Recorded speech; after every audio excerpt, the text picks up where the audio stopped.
ازيكم عاملين ايه؟ انا رندا الفزاري، فنانة تشكيلية، ودي قناتي لتعليم الرسم والاشغال اليدوية. اللي اول مرة يتابعني او لسه مش عامل سبسكرايب للقناة، يلا اشتركوا بسرعة واعملوا سبسكرايب وفعلوا الجرس عشان يوصلكوا كل الفيديوهات الجديدة.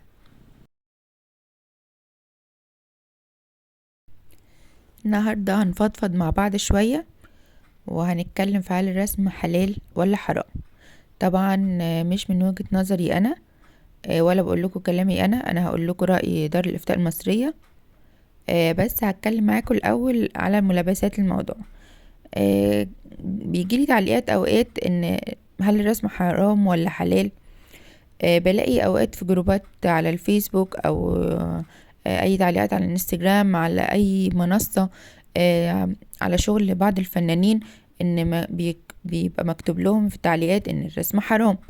جماعة ما ترسموش ذوات ارواح، بلاش رسم اشخاص، بلاش رسم حيوانات.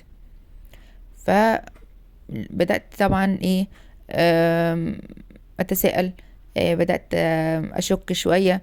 بدأت ان انا طيب، ازاي يا جماعة؟ طيب لا نبحث بقى في الموضوع. انا بس بستعرض لكم دلوقتي شوية من الدروس اللي احنا خدناها مع بعض، عشان بس تبقى تملى الفيديو كده، اني انتوا عارفين انا ما بطلعش بوشي. فيبقى في اي حاجة شغالة مش اكتر يعني. نرجع تاني لموضوعنا. دلوقتي انا حسب ذاكرتي المتواضعة، ان كان في ندوة في الكلية زمان وانا لسه بدرس، كان مستضيفين شيخ الازهر، وعلى ما اتذكر برضو ان هو قال لنا ان مفيش مانع من الرسم، مفيش اي مشكلة في الرسم ولا في دراستنا، ولا ان هي حرام ولا الكلام ده كله. ده على ما اتذكر، بس برضو شككت في ذاكرتي. حسيت لوهلة كده ان انا بعمل حاجة ممكن تبقى مش صح، حسب كلام الناس والتعليقات، ان ممكن يبقى هما سمعوا فتوى او قروا فتوى معينة تخليهم يقولوا الكلام ده.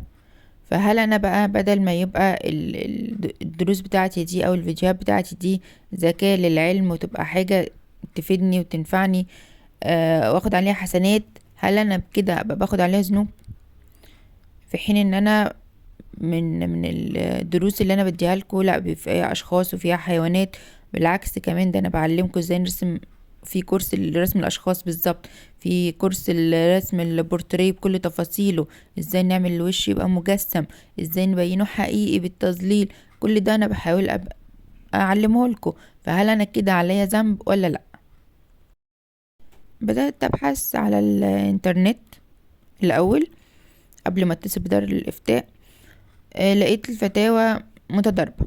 يعني بصراحة في لا فتاوى الرسم حرام في المطلق، في فتاوى تانية لا الرسم ذوات الأرواح حرام، ما دون ذلك ما فيش في أي مشكلة. في فتاوى تانية لا الرسم ما فيهوش أي مانع طالما ان احنا مش بغرض العبادة.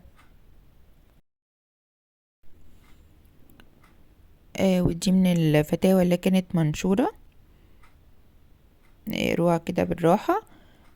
هقول لكم كمان، هجيب لكم المكالمة اللي عملتها لدار الإفتاء المصرية. هجيب يعني أنا سجلتها كده ريكورد. الصوت مش واضح قوي، بس حاولوا تعلوا الصوت كده هتسمعوا. كان سؤالي تفصيلي على قد ما قدرت.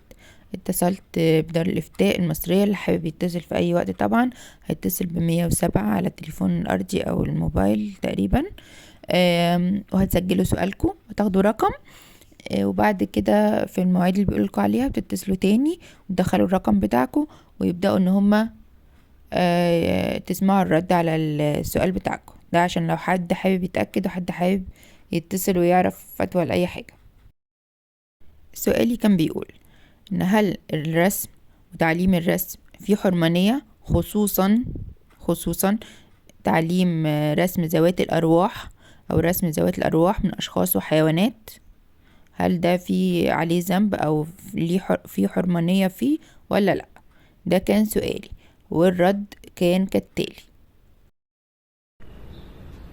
الرحيم لا مانع شرعا من الرسم ما دام سيتم الرسم، آه، يعني رسم أشياء ليس فيها ما يخالف الدين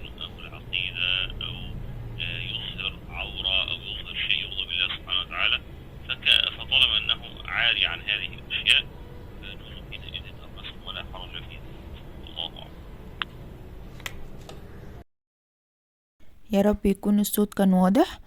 برضو للي مش ما سمعش قوي، ان ما في لا مانع من الرسم طالما لا يظهر عورة ولا في اي شيء مسيء، فلا ما فيش مانع منه، ما فيش مشكلة.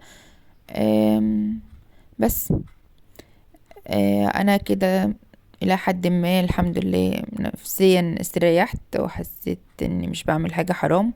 ويا رب يكون ده الصح وده المظبوط، ويا ربنا يسدد خطانا ويحطنا على الطريق الصح، ويبعدنا عن اي حاجة يبقى عليها ذنب.